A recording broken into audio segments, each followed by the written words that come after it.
तो हाँ बच्चों, हमने ये क्या क्या था, ये स्क्वायर है हम, तो ये 2 बार गुना हो जाएगा, सिर्फ क्या हो जाएगा, 2 बार गुना हो जाएगा।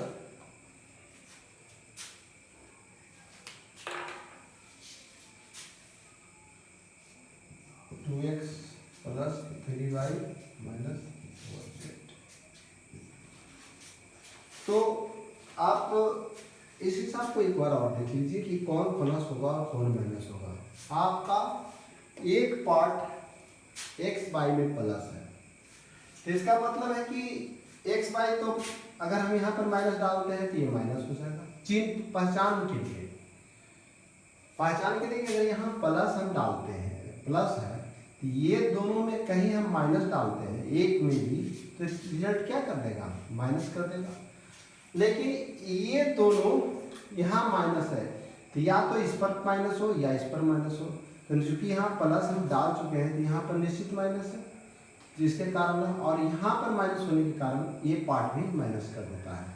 तो यानी माइनस और प्लस का ये 3 गो में देखना है कि कौन प्लस पर है और कौन माइनस पर है, और हिसाब टूटा हुआ रहता है। हिसाब क्या रहता है, टूटा हुआ रहता है, कहीं कोई झंझट नहीं रहता है। इसी तरह से हम अलग अलग सेक्टर में गुणनखंड लेने की समझाने की कोशिश करते हैं। अब आइए देखते हैं अलग ढंग से। मान लीजिए ये इस तरह से 1 minus 2ab minus A square plus B square, गुणनखंड ज्ञात करें। क्या करें, गुणनखंड ज्ञात करें। अब अजीब सूत्र है, इसके साथ अगर हम 2 4 पढ़ते हैं ऐसे तब भी नहीं पढ़ता है, कहीं कुछ परेशानी नहीं है। लेकिन ये एक सिग्नल दे रहा है कि ये स्क्वायर, ये 2b कहीं इसके अंदर में चला जाए तो कहीं न कहीं हमारा समस्या का समाधान मिल सकता है। यानी अगर हम 1 माइनस कॉमन ले लें और इसको अंदर कर दें तो ये क्या हो जाएगा, 2ab, ये क्या हो जाएगा, ये भी प्लस पार्ट हो जाएगा, ए स्क्वायर प्लस बी स्क्वायर। आप अगर हम इसको तोड़ते हैं, ये इस तरह से है ना, 1 minus 2ab minus A square minus B square, यही है ना, पूरे तोड़ दिए, कहीं कोई चिन्ह नहीं रहने दिए। अगर हम इसको तोड़ें तो यही आएगा 1 माइनस 2ab प्लस, यहाँ पर पहले अगर आप सीखने के क्रम में है 1 माइनस, इसको क्या करते हैं, 2ab plus A square minus plus B square, इस तरह से अब चिन्ह बदल जाए, 1 minus 2ab minus A square minus B square, इस तरह से हो जाएगा ना, माइनस कर, और यही चीज तो यहाँ पर है। अब हम एक को क्या करेंगे, बाहर रहने देते हैं। अब यहाँ पर माइनस लेते हैं, अब इसको हम सजाते हैं, A square plus B square plus 2ab लिख सकते हैं। अब हम इसको लिख सकते हैं बराबर 1 माइनस ए प्लस बी का होल स्क्वायर लिख सकते हैं। अब हम इसको लिख सकते हैं, 1 गुना 1 बराबर 1 का स्क्वायर माइनस ए प्लस बी का होल स्क्वायर। इसको हम लिख सकते हैं 1 प्लस ए प्लस बी और 1 माइनस ए प्लस बी, इस तरह से लिख सकते हैं। और इसको और हम सरल कर सकते हैं, 1 प्लस ए प्लस बी 1 माइनस ए माइनस बी, यही उत्तर बनेगा।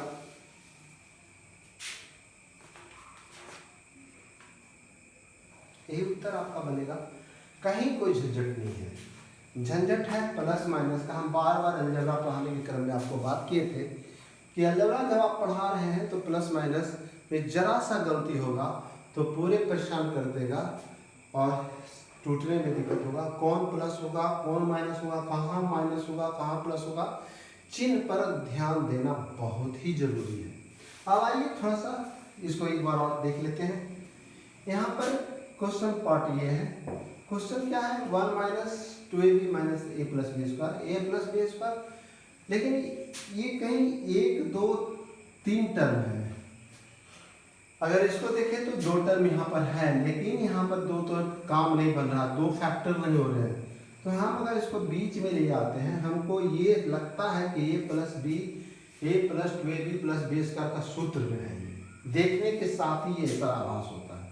बस हम सिर्फ माइनस को कॉमन लेते हैं और मेरा काम बन जाता है। सिर्फ माइनस को कॉमन लेने से मेरा सारा काम बन जाता है, क्योंकि ये सूत्र पर आ जाते हैं फॉर्मेट में। और यहाँ पर एक डरिए मत, एक का वर्ग करते हैं। ये 2 सूत्र से, एक है a प्लस b का होल सूत्र, इसमें प्रयोग हो रहा है, और दूसरा प्रयोग हो रहा है a square minus B square. 2 सूत्रों के सहारे ये हिसाब करते हैं। कौन कौन सूत्र प्रयोग हो रहे हैं, a प्लस बी का होल स्क्वायर और a माइनस बी का होल स्क्वायर। तो हम आगे बढ़ते हैं बच्चे और देखते हैं कि कैसे स्वरूप मिलेंगे हमको गुणनखंड का।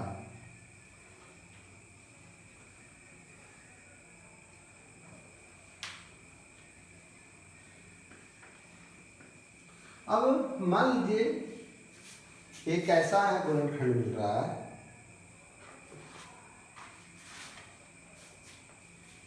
X square plus x minus 12।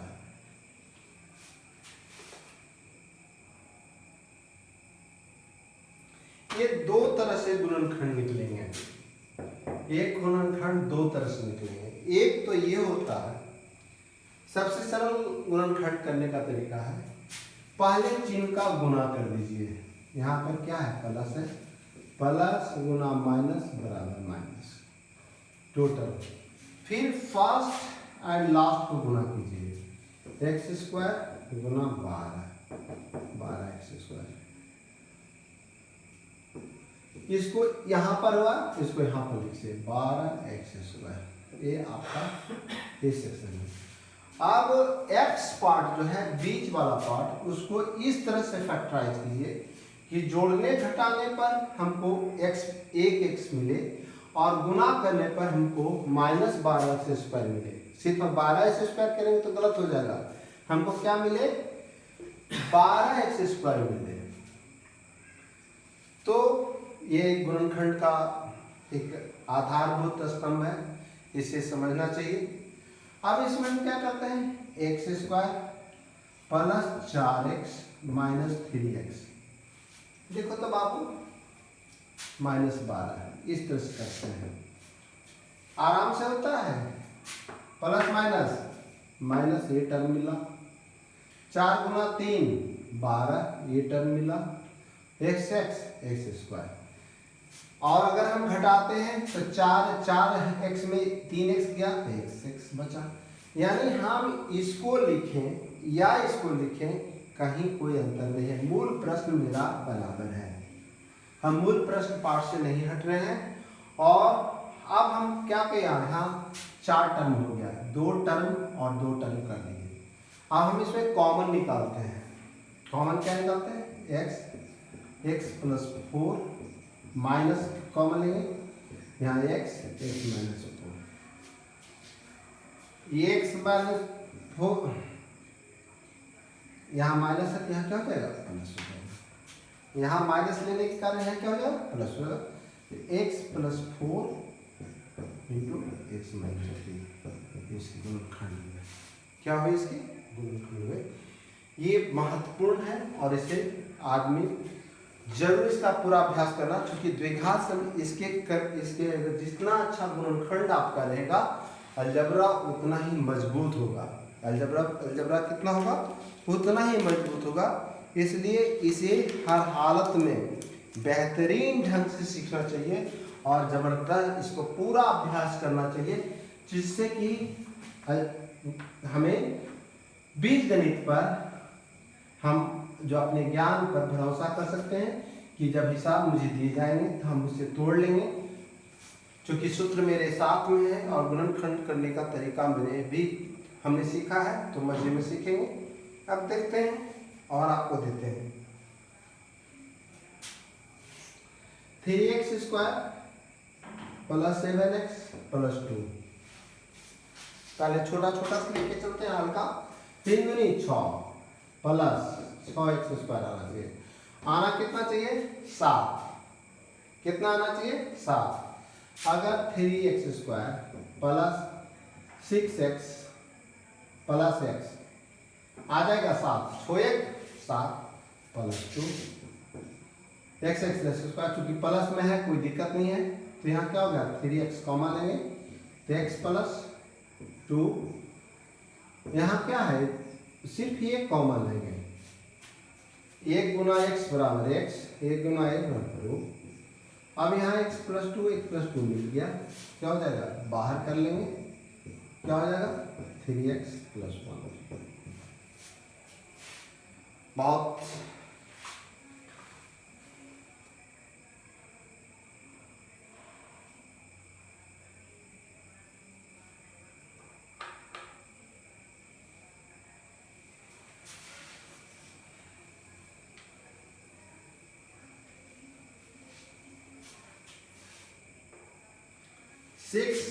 x square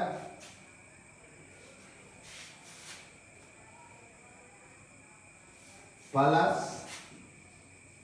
17x plus 12, ये क्या हो गया प्लस आना चाहिए 12 छक 72x स्क्वायर। अब कैसे इसको हम 17 लाएंगे, इसको देखते हैं क्या तरीका। पहले 72 को हमको छोटा छोटा टर्म में तोड़े, 36 दूना 72, 18 दूनी 36, क्या हो गया 9 दूनी 18, 3 9। देखिए तो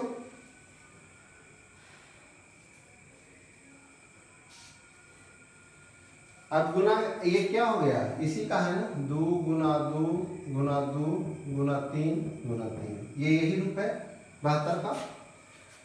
2 दूनी 4 दूनी 8 गुना 3 तिया 9, 9 8 72। इस तरह से हम इसको तोड़ते हैं। 6x square plus 9x plus 8x plus 12, देखिए तो प्लस 9 8 72, 9 8 17। ये मूल प्रश्न से हम आगे पीछे नहीं हट रहे हैं, मूल प्रश्न जितना है वही है, सिर्फ हम इसको ब्रेक कर दिए हैं।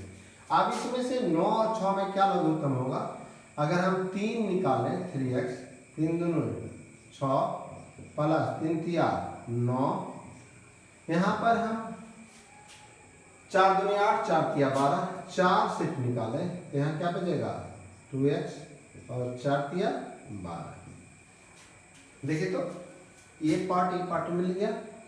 2x हम निकाल लेते हैं 3x प्लस 4, उत्तर बन गया मेरा आंसर।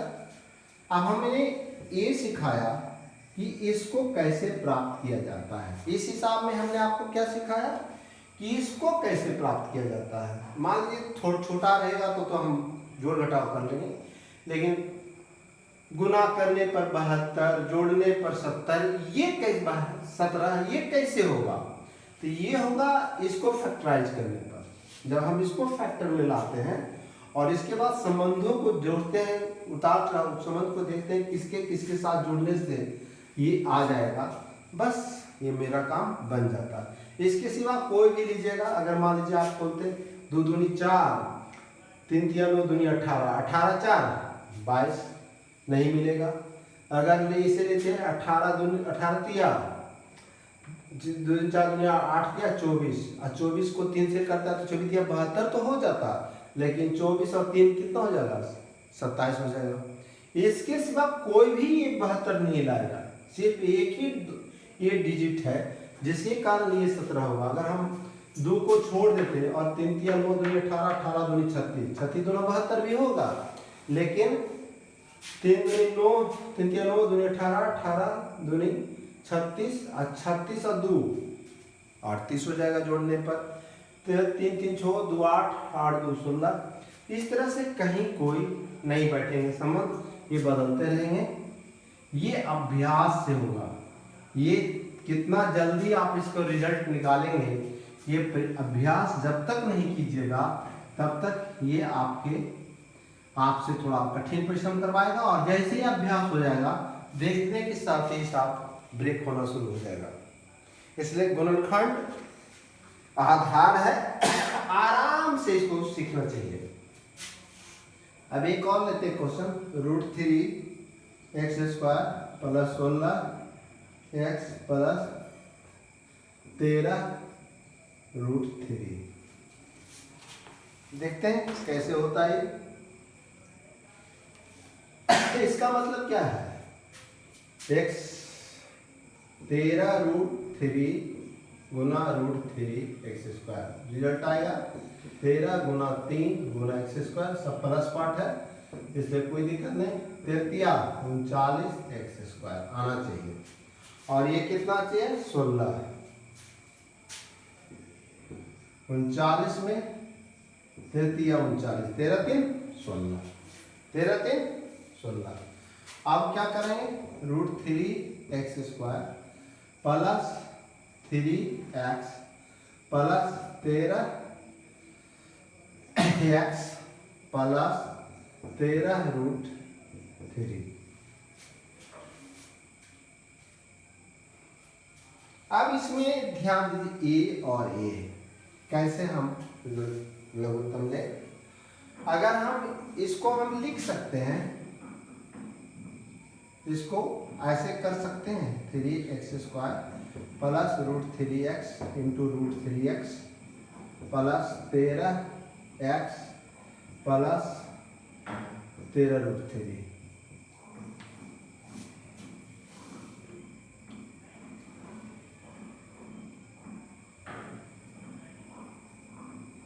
अब हम इसमें √3x को कॉमन निकालते हैं। यहाँ क्या बचेगा, x + √3x। x तो निकाल चुके हैं, यहाँ x तो नहीं बचेंगे, यहाँ x नहीं बचेंगे।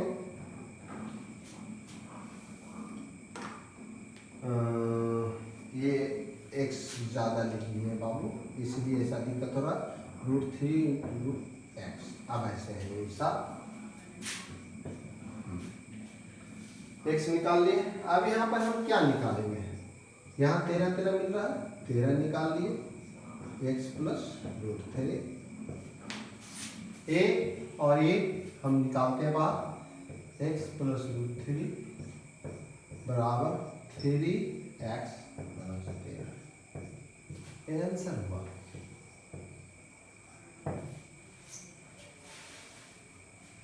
तो रूट दे करके भी डरना नहीं है।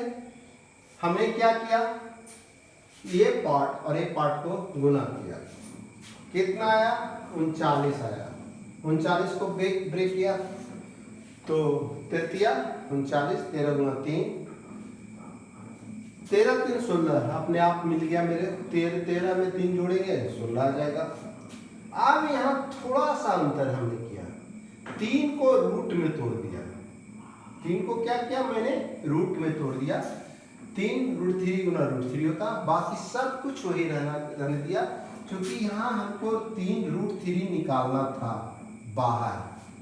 तो √3 बाहर निकाले तो क्या हो गया, पार्ट सही मिल गए और ये फैक्टराइज हो गया। तो हम समझते हैं कि आप आगे बढ़ते रहेंगे, कहीं कोई समस्या का नहीं है। 10-20 हिसाब बनाएंगे तो आपका प्रश्नमाला आपके हाथ में होगा। जब तक, चूंकि एक बात याद रख लीजिएगा, चाहे गुरुजी हो चाहे शिष्य जी हो, दोनों अगर अभ्यास छोड़ दिए, चाहे गुरुजी भी छोड़ दिए और चाहे शिष्य जी भी छोड़ दिए, तो हिसाब आपसे दूर चला जाएगा, कठिनाई का सामना करना पड़ेगा। ब्रेक होने में हम लोग भी परेशान हो जाते हैं, क्या करें। जैसे यहाँ एक हिसाब और लेते हैं, 2y² - y - 1। बड़ा गजीब हिसाब है भाई। गुना करते हैं यहाँ कुछ नहीं है, प्लस गुना माइनस 2/² गुना 1 बराबर आता है -2/²। यहाँ बाह्य है और यहाँ हमको लाना है 2 - 2i। बड़ा झंझट है कि कहिएगा कि ये कैसे होगा सर, होगा मजे में होगा।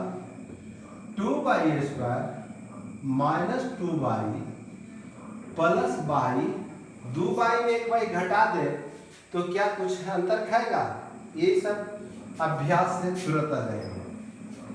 2 हाथी में 1 हाथी अगर चला जाए तो क्या बचेगा? 1 हाथी कर्जा बचेगा, क्योंकि 2 हाथी हमने पैसा लाया था और 1 ही हाथी उसको वापस किया और 1 हाथी हमें अभी हमको उसको देना ही है। 1 हाथी मेरा कर्जा बचा हुआ है -1। अभी इसको यहाँ 2 देख रहे हैं, यहाँ 2 है, यहाँ कहिएगा कि सर 1 ही है, कैसे होगा? बस 2y में 1y को घटा दिया, गुना करने पर प्लस माइनस ये पार्ट मिल रहा है। यहाँ पर कुछ है नहीं है तो 1 अंक है, 2 गुना 1 बराबर 2 मिल रहा है, बाई गुना बाई बाई², ये मुझे पार्ट भी मिल रहा है और जोड़ने घटाने पर मेरा यही पार्ट भी मिल रहा है। बस कॉमन लेना शुरू करें, बाई निकालेंगे, यहाँ क्या बचेगा? बाई -1। यहाँ पर क्या बचेगा? सिर्फ 1 लेंगे तो बाई -1 बराबर रिजल्ट क्या बनेंगे? बाई -1 निकाल देंगे तो यहाँ क्या बचेंगे? 2y, ये चिन्ह लेता है +1। ये उत्तर बनेंगे मेरे। बहुत सरल है, सिर्फ आगे बढ़ने का ध्यान रखना चाहिए, कहीं कोई झंझट नहीं। और गुणनखंड का एक हमने बहुत बड़ा महत्वपूर्ण पार्ट आज अभी आपको हम लाने जा रहे हैं, बताने की कोशिश कर रहे हैं। आप ये तो गुणनखंड जब इस विधि में रहे तो अगर मान लीजिए अब गुणनखंड बहुपद का गुणनखंड हमने बात किया था, कुछ हमको बहुपद में बताने की आवश्यकता समझे पढ़ाने के क्रम में कि एक बच्चे को हमने महत्वपूर्ण की तथ्य की जानकारी नहीं दिया है और देना चाहिए, जिसके बिना बहुपद का ज्ञान अधूरा रहेगा, और उसे हम लाने की कोशिश किए हैं। मान लीजिए s³ - 3x² + 4x - 4